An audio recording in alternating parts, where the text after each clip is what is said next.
iPhone 6 leaks show a device begging for extreme torture testing. If the rumors hold true, the next iPhone could sport a nearly indestructible and perhaps flexible sapphire screen. The sound you hear is Apple muttering, "Bring it on" to device torture testers everywhere. A video making the rounds this week purports to show the sapphire crystal screen panel from the upcoming iPhone 6 withstanding some pretty serious scratches and stabs from a hunting knife and some keys.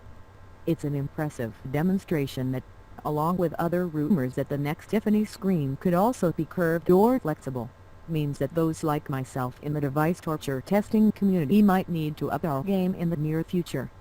In the past, simply dropping a device sometimes from great heights has sufficed, but to literally scratch the surface of Sapphire's vulnerabilities is probably going to take a little more creativity.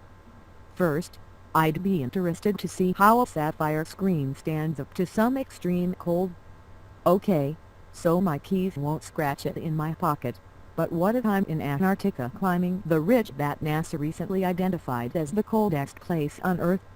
While there, I'd probably foolishly put my ice axe in the same backpack compartment as my iPhone 6, and they've been getting jostled around together in there all day.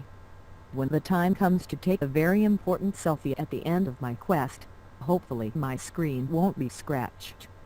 But more importantly, when my battery is inevitably dead and I'm unable to take that once-in-a-lifetime shot and I stab my iPhone 6 screen with the aforementioned ice axe in sheer sub-zero frustration, will it still hold up? I'm also reminded of the time I was hanging out in Mexico wearing the shirt I was married in while hooking up a solar panel to an old car battery. Feel free to feast upon this bit of stupidity in the comments.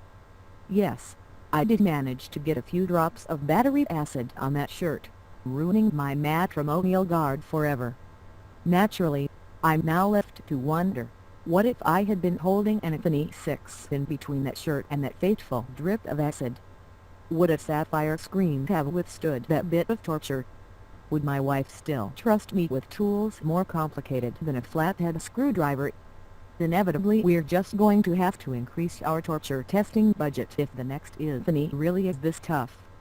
In the past, tossing an iPad in hot lava seemed to force the device to succumb to the elements, so clearly more trips to Hawaii are in order. I'll be happy to take that assignment. Any volunteers to do the Antarctica test?